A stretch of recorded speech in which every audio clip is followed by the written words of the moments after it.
Hi,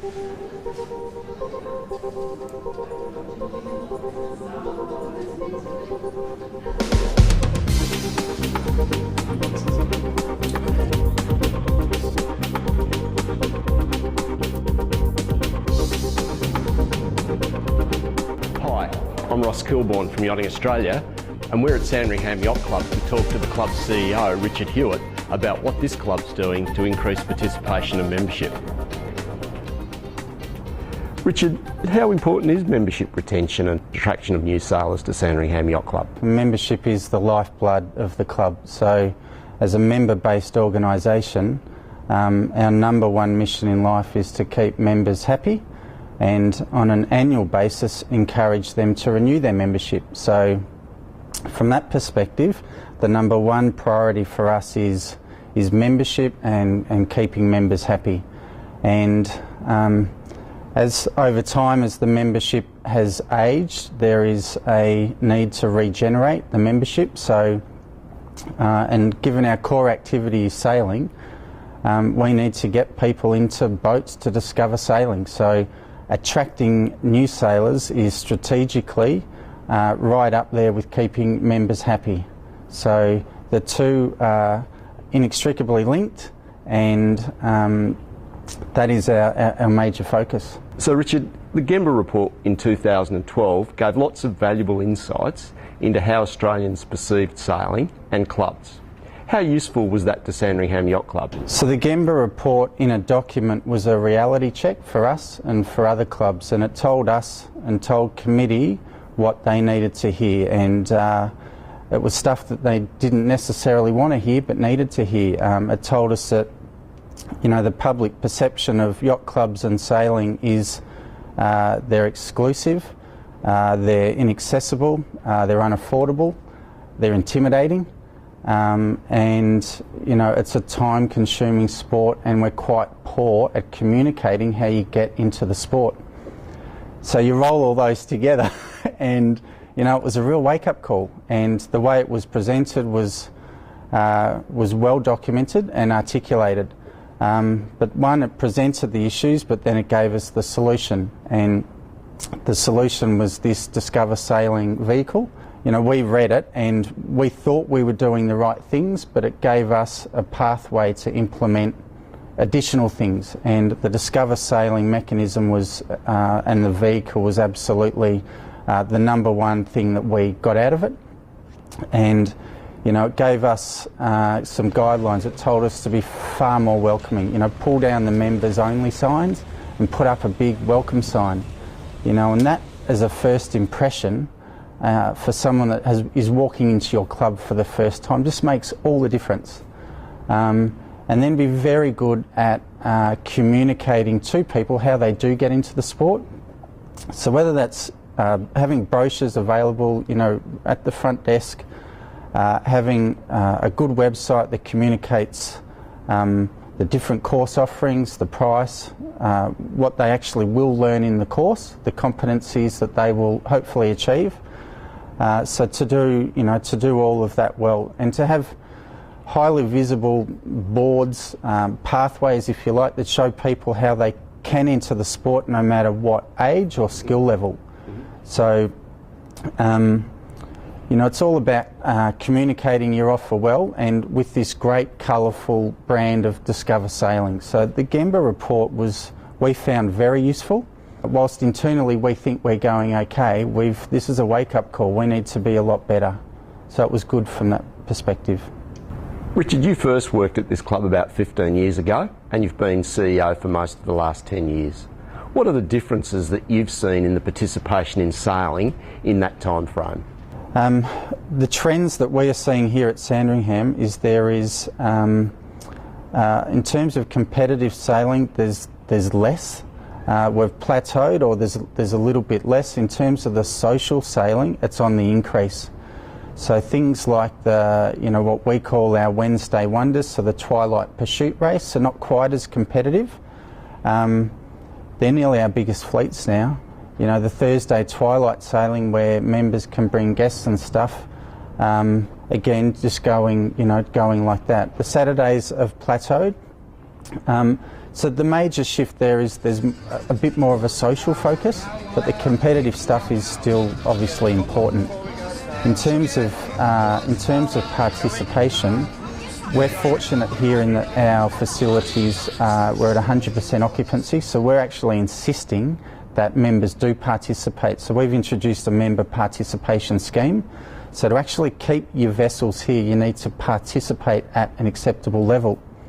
So whilst that may not apply to all clubs, it's been a very good internal message for us to say, hey, if you want a spot here, it's not a car park.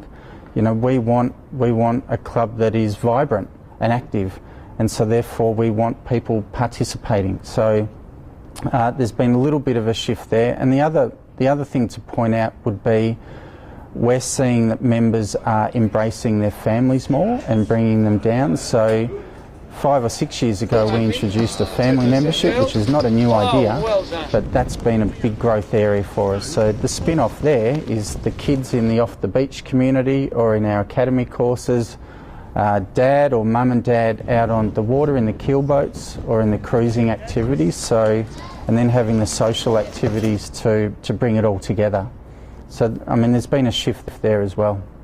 So one of the things that Gamber said is that people are not looking for that full annual commitment. Give them short-term options. So again, not a new initiative, but we've introduced a day pass scheme. So if someone wants to come down and crew for a day, we have a constituted membership category called Day Pass, and they can come down and sign up as a Day Pass member.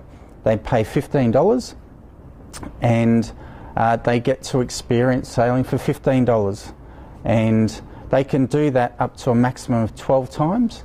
And at that point, we say to them, given you are enjoying it, how about now you consider an annual form of membership? But even with the annual formats, we've now changed those slightly so that if someone switches from a day pass to crew, it's not a massive financial leap. So you can join here as a crew member for $45 a month and pay monthly. So we've had some success converting day passes to the crew memberships, and Gamber told us that people didn't want the big lump sum annual membership statement at the get-go. They might get to that.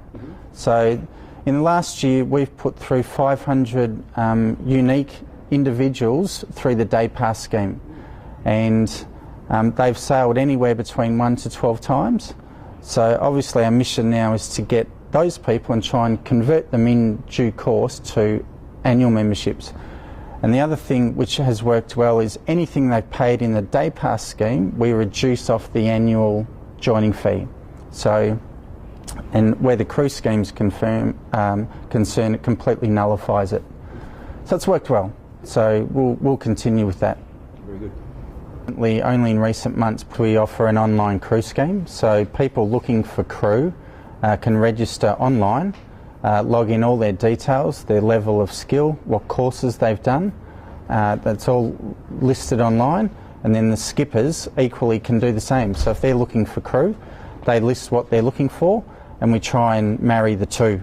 In a large organisation like this, how do you approach that whole issue of assuring people of safety? Yeah, so that's the other perception issue, that it's not, you know, as safe as other sports. So we take it pretty seriously. So we have safety plans for each of our major boating areas. So for our keel boat, our off the beach, and our academy, and they're a guide for how to deal with certain things that can happen out on the water. But even before going out on the water, we have very strict guidelines on what are safe parameters for actually going out. So we have those things in place. The club has one overall emergency response plan, which is instilled, and all of our staff are trained and volunteers, so that, you know, should anything happen, we're well drilled.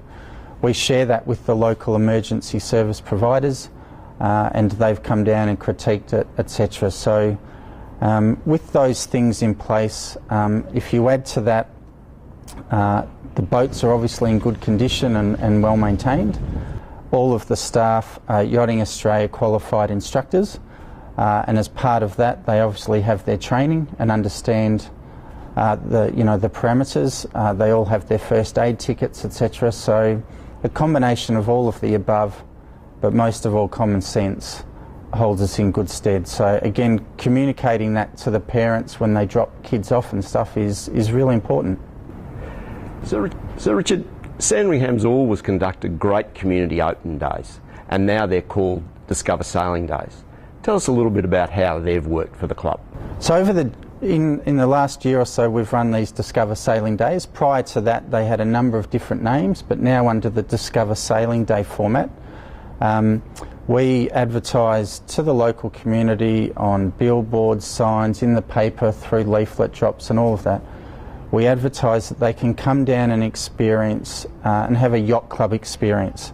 And as part of that, we offer a number of different on-water streams, so people can hop in a dinghy, they can hop in a keelboat, they can go for a joyride in a rib, they can hop on a powerboat. And we've also joined with a couple of local operators now where we also offer stand-up paddleboarding and windsurfing. So if they come down, they can have this whole Discover sailing experience, and it's free. And as part of it, we train our staff to A, make sure that they have fun, and B, that we communicate really well what the next steps are if they have had a good experience. So hopefully we can capture a handful of them from each of the groups, and perhaps capture them and put them into a course, or get them down for the next 3-hour Discover sailing experience, which again is pitched at a very affordable level. It's not time consuming, and again it's fun. So they've been good, and they're a big part of what we're doing moving forward to attract people to the club. Anyone that walks in, no matter what their age, no matter what their skill level, have different questions. They want to know how they can get in and where they fit. And they don't want to be put in a box, but they want to understand where they can slip into the system. So we previously knew all of that in our head, but we weren't articulating it well. So we put together a very simple pathway document, which is club ratified between all of our different stakeholders, and that is now the very first sign you see when you walk in the front door. So it's big, it's on display, and it shows where people can jump into the system. And underneath that we have all of the brochures on display, so if they can see, okay, keelboats are for me, they can pick it up, and in very simple terms explains to them how they can get into the pathway. And for those that get in the pathway, the ambitious ones, they want to know what's next. So you've got to be able to articulate that as well.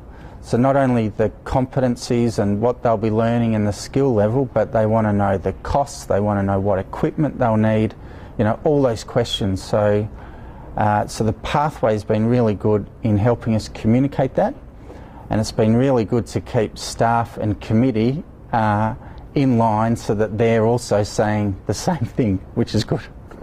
And Richard, what's also been good, of course, is it aligns very much with the sailing pathway that Yachting Australia is promoting for all clubs to Absolutely. adopt, so we've got consistency. Yeah, very much aligned with that. Yep.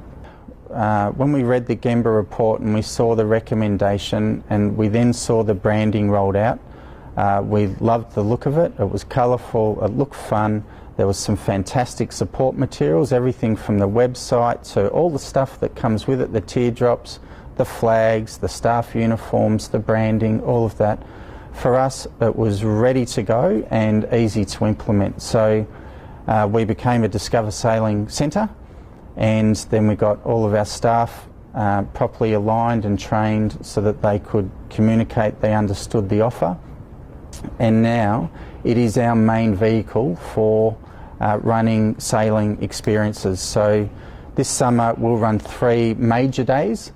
The biggest of which we have all of the stakeholders throughout the club aligned, so off the beach, keelboat, the cruising, the academy.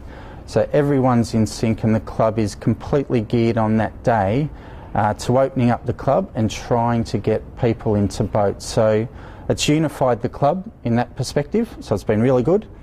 And again, it's given everyone a clear direction. The other good thing is people get it. Whereas before we had lots of different terminology and whatnot, this is a very easy to understand brand. It's nice and colourful, it looks fun, good support materials, and the kids actually get attracted to it. So it's been really good in that sense.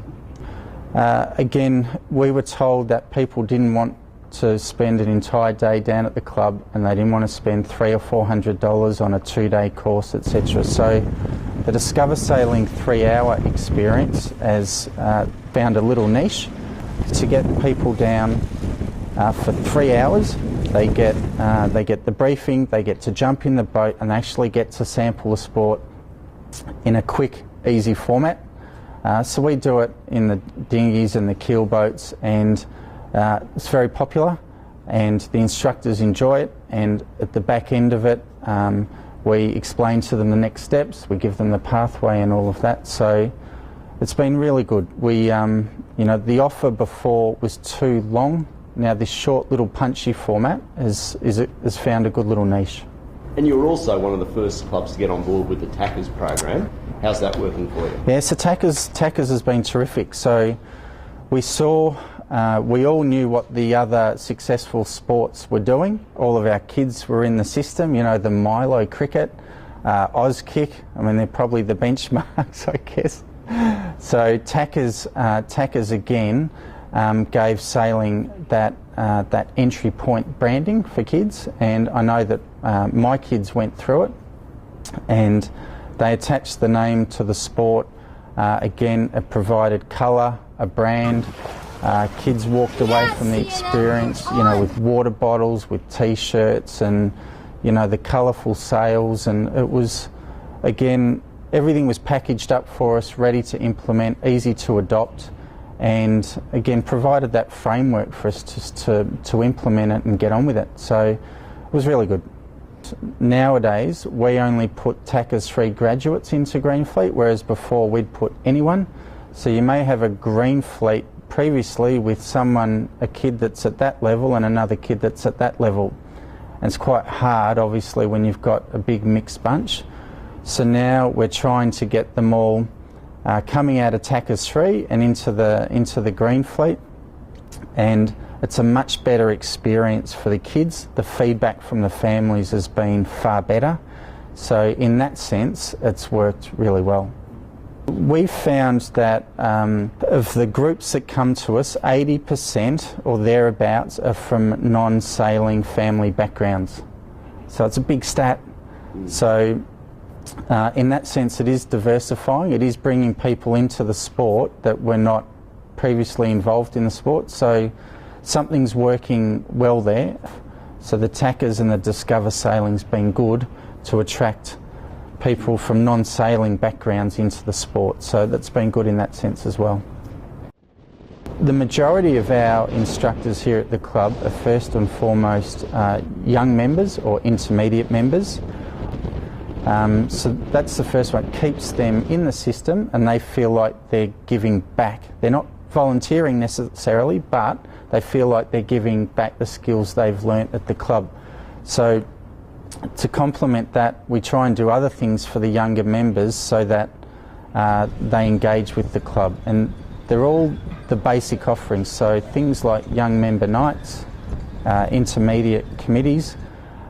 In recent times we've even addressed things like we've amended our dress code, and it doesn't sound like a big thing, but to them it's incredibly important.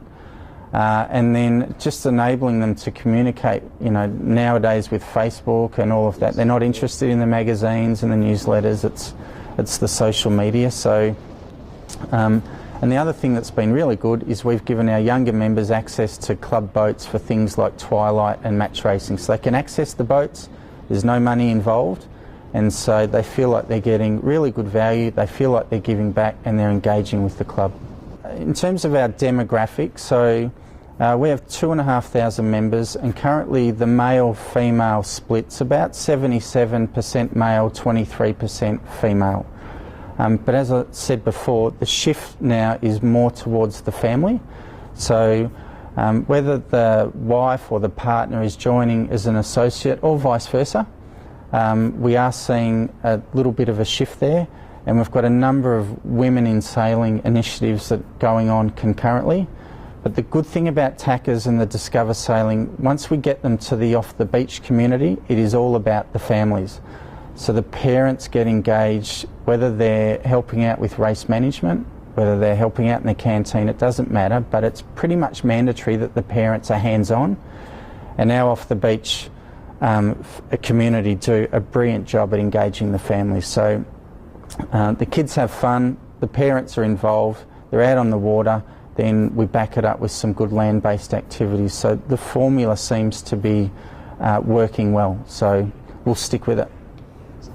And then when we roll out these Discover Sailing Days, we'll do really big local mail drops. So we'll do a run of, say, 40,000 flyers. We'll run a little ad in the local paper. We'll put up signs on the very busy local roads, community boards at the entrance to the club. And when people come down here, we try and capture their basic information. So we email them, and we've got all the normal things, the website, Facebook, etc. So we plug it through those as well. So it has good local penetration, but we're always looking at ways to try and improve. We will make changes based on instructor feedback. Instructors will tell us this is what they're saying, this is what they get, they're not interested in this. So we've certainly got momentum now, and everyone understands strategically what we want to do. Committees and the staff and the members, we're all aligned, so we understand the mission. And you know, at every general meeting we stand up and say, these are our membership numbers, this is where we've lost, this is where we've gained, this is what we've been good at, and we need everyone to play their parts. So we've done some good stuff, but we've got some improvement, you know, to make as well. Yeah, so Yachting Victoria have been excellent. So the administration there, their entire team, everyone from the president to the CEOs and to the Discover Sailing staff have been outstanding. So, you know, basically delivering us the branding, any questions, any training, any additional stuff we've needed, we've simply picked up the phone. We've had lots of questions because we didn't know all the answers, and they've been terrific. So they've been extremely supportive. And we always take the view that, you know, that they're there for us, but we need to reciprocate. So we always pick up the phone and try and get help and try and offer help where we can as well. So, no, a big tick for them. Fantastic. So Richard, we're coming to the end, but have you got any comments that you'd like to make for the other 350 clubs out there in Australia that are grappling with the same issues? It's a big question, Ross. Yeah, it is a big question. You're up for it, Richard. Well, I know a lot of the managers from a lot of those clubs, and I know I'm going to get in trouble here, but like in a Discover Sailing context, if you haven't embraced it, you should embrace it, to give yourself every chance to get people in boats and regenerate your membership. So there's not many clubs I don't know that don't have an ageing membership and have an issue attracting new people to the sport. Discover Sailing is the best vehicle I've seen in my time here at the club, and I'd give it genuine consideration. It's ready to implement, it's easy to implement, and your state association are there to help. So you should give it serious consideration. Sandringham Yacht Club is one of Australia's most successful, and we'd like to thank the club for Richard's time this morning, sharing with us the experience they have had with both membership retention and also attraction of new sailors. If you'd like to know more about the Discover Sailing program and how it might work for you, please contact your state association. Alternatively, on the Yachting Australia website, under participation, there are a range of resources that talk about the 10 elements of the program, and there you'll find an explanation and other case studies of clubs that are successfully implementing Discover Sailing. We wish all clubs around Australia the best of luck in attracting new sailors and retaining their members. Thank you very much.